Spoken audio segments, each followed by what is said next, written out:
ডিম রানী ডিম নিয়ে বাজারে বিক্রি করতে যাবে, সেজন্য সে সকাল সকাল তার হাঁসের ফার্মে এসে ডিম কুড়াতে শুরু করলো। প্রথমে সে তার গাড়িতে তুষ ঢেলে নিল। এরপর সেই তুষগুলো হাত দিয়ে অনেক সুন্দর করে বিছিয়ে নিল।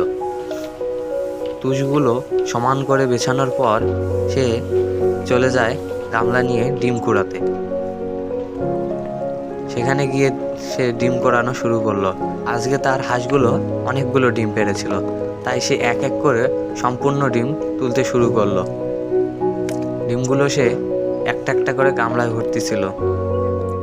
তার হাঁসগুলো যেখানে সেখানে পানিতে, কোথাও পাথরে, যেখানে সেখানে ডিম পেড়ে রেখেছিল। সে সেই ডিমগুলো একটা একটা করে কুড়াচ্ছিল। ডিম কুড়াতে কুড়াতে তার গামলা অর্ধেক ভর্তি হয়ে যায়।